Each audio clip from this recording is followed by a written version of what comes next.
রুবেল মিয়া বয়স ৫০ ঊর্ধ্ব হলেও ছোটবেলা থেকে রেস্টুরেন্টে চাকুরি করতেন। তবে সেই চাকুরি বাদ দিয়ে চিন্তা করলেন নিজেই ব্যবসা করার। তখন শুরু করলেন ফুটপাতে গরুর তেহারি, চিকেন বিরিয়ানি ও ডিম বিরিয়ানি দিয়ে খাবার ব্যবসা। শুরুতে তেমন সাড়া না পেলেও ধীরে ধীরে তার খাবারের জনপ্রিয়তা বেড়ে ওঠে। কম দামে ভালো খাবার তা কি কখনো ফুটপাতে পাওয়া যায়, তাই ভেবে ভালো খাবার খেতে আশেপাশের অফিসের লোকজন ছুটে আসে তার দোকানে। আলহামদুলিল্লাহ অনেক ভালো খেয়েছি। তো তিহারি নিয়েছিলাম আমি, তো অনেক সুন্দর, বাইরের অনুযায়ী অনেকটাই স্বাস্থ্যসম্মত খাবার আর কি। এখানে অনেক দোকান থাকতেও আমাদের সময় এখানে সাশ্রয় আর কি, এদের জন্য আর কি দ্রুত খাবারটা তৈরি। আলহামদুলিল্লাহ অনেক ভালো হয়েছে। হ্যাঁ, বাইরের হিসাবে অনেকটাই ভালো আছে, ঠিক আছে, খাবারটা ঠিক আছে, মানসম্মত। না, আজকে আমি এখানে প্রথম, আমি বাইরের কাজে আর কি আজকে এদিকে প্রথম আসছি। খুব সুস্বাদু খাবার, খাবারের মানও ভালো আছে, গুণগত খাবারও ভালো। খুব মজা পেলাম, খাইছি তেহারি। কেমন লেগেছে? আলহামদুলিল্লাহ ভালো। কম দামের ফুটপাতের খাবার হিসাবে খাবারের যে গুণমানটা মাশাআল্লাহ অনেক ভালো আছে, বাসার খাবার বলা যায় অ্যাটলিস্ট। রাজধানীর বাণিজ্যিক এলাকা মতিঝিলের শাপলা চত্বরের ফুটপাত ধরে হাঁটলেই দেখা যাবে তার দোকান। তার দোকান ফুটপাতে হওয়ায় মানুষের যাওয়া আসার পথে ভিড় জমান অনেকে।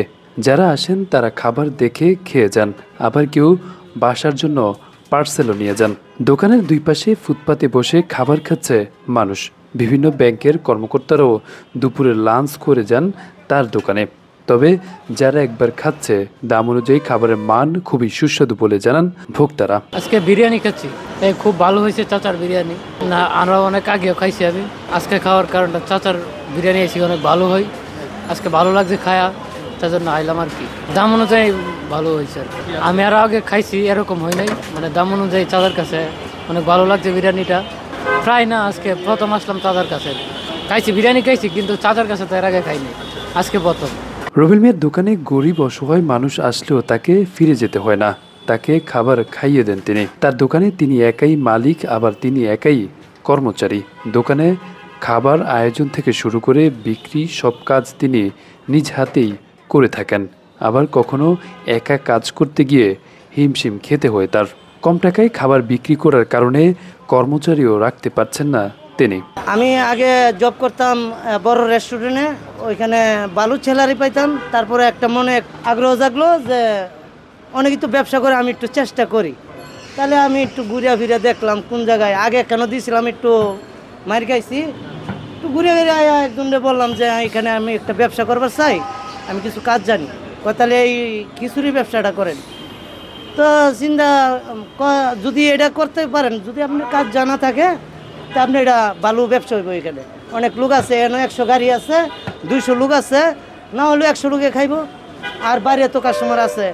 প্রথম 6 কেজি বেচছি, ইনশাল্লাহ অনেক 20 কেজি প্লাস কাস্টমার মোটামুটি ভালোই আলহামদুলিল্লাহ আসে। এটা 1 বছর ধরে এখন চলছে। বালু সারা পাচ্ছি, একটা 100 মানুষের মধ্যে 90 জনই বালু বলবে, আর খারাপ বলবে না, সবই ভালোই বলে। জি জি, আমি বাসাতে মানে ঘরোয়া পরিবেশে আমি রান্না করি। আমার কোনো দেখেন না পরিষ্কার সব কিছু, ডাকনা সব কোনো আমার ইয়া নাই। আমি 6 কেজিতে 1 বছরে 20 কেজি উঠছি। তবে সাপ্লাই দিতে পারি না, অনেক কাস্টমারও যায়, কিন্তু একলা পারি না। একটু খাবারের রেট কম, তো খাবারের মান ভালো, রেট কম, এই কারণে একটু কাস্টমারের চাপ দেয়। লুক লইও পারি না, লুকের একটা স্যালারি তাগর 800-1000 টাকা দিতে হয়, কিন্তু এই বেচাইনি করে আমি দিতে পারি না। এই মাল রেস্টুরেন্টে হইলে 20 কেজি মাল 20,000 টাকা, কিন্তু আমার 1000-12,000 টাকা। তো এই কারণে আমি লুক রেখে আমি চালাইতে পারতাছি না। অনেক তিহারি দিছি, গরুর গোস্ত আনি 730 টাকা কেজি পাইকারি, 120 টাকা করে।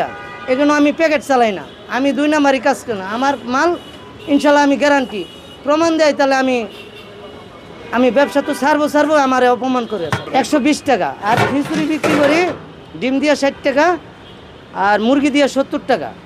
আর একটা প্যাকেজ আছে মুরগি, ডিম, রাইস, ভর্তা, 100 টাকা। একজনের খাবার, মানে একজনের যথেষ্ট পরিমাণ খাবারও। 6000 টাকা বস্তা চাইলে আনি পাইকারি, আমি কোনো খুদ ব্যবহার করি না। ইনশাল্লাহ এনো খাবার মান ভালো। আমি বাংলাদেশ ব্যাংকের আছে, এই ব্যাংকের আছে, মানে অল সাইডের কাস্টমার ইনশাল্লাহ চাপছে। 10-12 মতন ছেলে উঠছে। অন্য পারতাছি না, কারণ রেট কম। এন খাবার বেশি করে দেওয়ার লাগে, একটু হয়ে দেওয়ার লাগে। তারপরে আমি এই কারণে লোক রাখিয়া ওর বেতন দেওয়া পারি না, যে 2টা লোক রাখবো। হ্যাঁ, একটু বাড়তাছে, ইদারিং বাড়তাছে। হ্যাঁ, ছাত্ররা নিয়ে যায়, এই যে নটর ডেম কলেজের ছাত্ররা আছে, এই যে এইখানের পড়াইটা লোক গাজীপুর থেকে খিদা লইয়ে এখানে আসে, চাচার দোকানে খাবে। আমার দোকানে নতুন পরিচিত হয়েছে না, রুবেল ক্যাটারিং, রুবেল ক্যাটারিং। সকাল 11টা থেকে রাত 10টা পর্যন্ত খোলা থাকে তার দোকান। নিম্ন শ্রেণীর মানুষ থেকে ব্যাংক কর্মকর্তারাও খেতে আসে তার দোকানে। প্রতিদিন 20 থেকে 25,000 টাকার অধিক খাবার বিক্রি করে থাকেন তিনি। বর্তমানে তিনি একজন সফল ব্যবসায়ী হয়েছেন। আরাফাত হোসেন, যুগের চিন্তা, ঢাকা।